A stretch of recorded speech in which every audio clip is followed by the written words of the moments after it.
For more than 50 years, the USS Yorktown CV5 lay unseen and undisturbed on the ocean floor, roughly 150 miles northeast of Midway Atoll. That changed in May 1998, when renowned oceanographer Dr. Robert Ballard discovered her remarkably preserved wreck. Despite resting at a depth of over 16,000 feet for more than 5 decades, Yorktown was in astonishing condition. Subsequent explorations in 2023 and 2025 have shed even more light on this legendary aircraft carrier, each dive revealing details both awe-inspiring and deeply moving. Before we revisit the most recent 2025 expedition conducted by NOAA, National Oceanic and Atmospheric Administration, it's important to understand how the Yorktown ended up at the bottom of the Pacific Ocean and why her story continues to resonate. Yorktown was not just another warship. She was a symbol of American resolve at a turning point in the Pacific War. During the pivotal Battle of the Coral Sea in May 1942, Yorktown suffered significant damage from a direct bomb hit and 12 near misses. She limped back to Pearl Harbor on May 27, 1942. Initially, naval engineers estimated that full repairs would take months. But in an astonishing feat of wartime urgency and engineering, she was patched up and battle-ready in just 48 hours. On May 30th, she departed to join her sister ships, Enterprise and Hornet, northeast of Midway. The Battle of Midway began in the early hours of June 4, 1942. Yorktown launched scout planes at 4:30 a.m. to locate the Japanese fleet. A PBY Catalina flying from Midway Island first spotted the enemy, but Yorktown's aircraft were among the first to strike. Around 9 a.m., she launched 17 Dauntless dive bombers, 12 Devastator torpedo bombers, and 6 Wildcat fighters.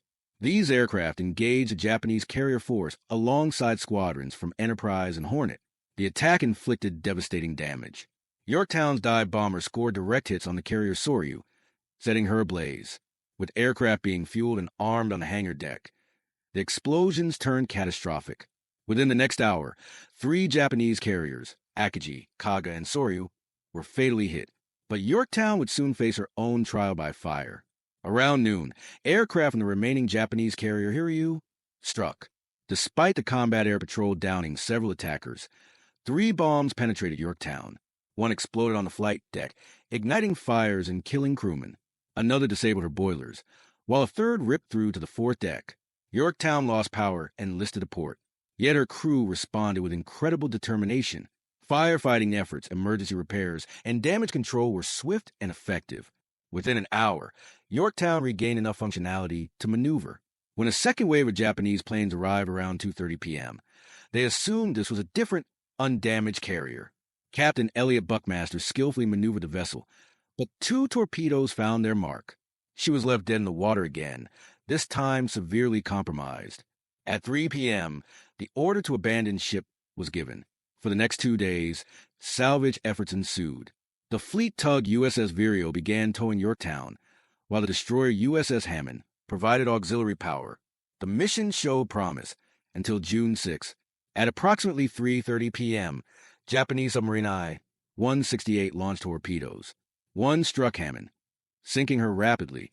2 more torpedoes hit Yorktown, ensuring she would not return home. She capsized and sank the next morning, June 7th, taking 141 officers and enlisted men with her. Decades later, on May 19, 1998, Dr. Ballard's team, backed by the U.S. Navy and National Geographic, found Yorktown upright and eerily intact at a depth of 16,650 feet.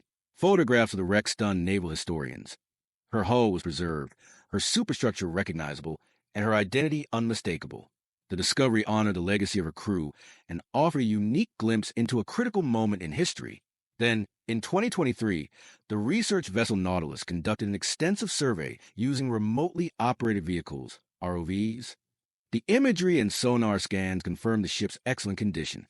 But it was in April 2025 that NOAA and the U.S. Navy returned for a deeper look, this time equipped with autonomous underwater vehicles and high-resolution imaging tools.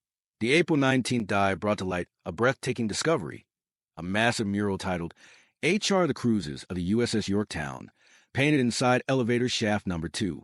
The 42-foot-long, 12-foot-high painting depicted the global voyages and operations of a ship. This mural had been known only through fragmented wartime photographs. Its preservation offered a powerful, emotional connection to the sailors who once stood beside it. But the discoveries didn't end there. ROVs captured the faint silhouette of a 1940 to 41 Ford Super Deluxe Woody station wagon in the aft hangar bay. The vehicle bore a license plate marked Ship Service, U.S. Navy. This rare find sparked speculation. Some believe it belonged to Rear Admiral Frank Jack Fletcher or another senior officer. Its presence aboard during battle and its survival through the sinking raised questions. Why wasn't it removed during emergency salvage efforts? Perhaps its weight was negligible compared to anti-aircraft guns or aircraft being dumped to stabilize a ship. On April 20th, ROVs explored Yorktown's hangar deck further. At least 3 Douglas SPD Dauntless dive bombers were found, one still armed with its payload.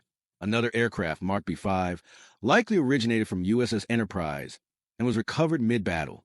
Folded wings resting on the deck and in rafters hinted at spare parts once stored aboard. Additional photographic analysis during these dives showed other personal effects and debris fields scattered across the seafloor. Items such as cooking utensils, boots, helmets, and fragments of uniform textiles gave glimpses into daily life aboard the ship. Researchers also documented fragments of structural damage around the hull, which matched wartime records where the bombs and torpedoes had struck, helping verify historical accounts. A particularly poignant find came in the form of a sealed mailbag, partially intact, nestled beside a corridor door. While its contents were degraded, it symbolized a sudden end to communications from the men aboard Yorktown. Another object, a dented, personalized mess tin engraved with a sailor's name, was logged and cross-referenced with crew lists, giving relatives a tangible connection to loved ones lost at sea. These finds were more than relics. They were symbols of life aboard a warship at a pivotal moment in history. Tools, murals, aircraft, vehicles, and even mundane personal items frozen in time reflected the daily rhythms, urgency, and camaraderie of the sailors who called Yorktown home. In recognition of her historical significance and exceptional preservation, the U.S. Navy designated Yorktown's wreck a site of extraordinary character in 2023. Managed by the Naval History and Heritage Command, the site is protected under federal law. It is both a war grave and a tribute to American resilience. Yorktown earned 3 battle stars in World War II, 2 of them for Coral Sea and Midway. Her legacy lives on in her namesake, the Essex-class carrier CV5, which now serves as a museum ship in Charleston, South Carolina. There, visitors walk her decks and remember not only the triumphs, but also the sacrifices of the Yorktown lineage. As we conclude this deep dive into one of America's most storied naval vessels, let us not forget the courage and fortitude of her crew. Their legacy, now immortalized beneath the Pacific, continues to teach and inspire. Thank you for watching. If you found this exploration moving or enlightening, please like, comment, and subscribe. Your support ensures that the stories of our maritime history remain alive and respected.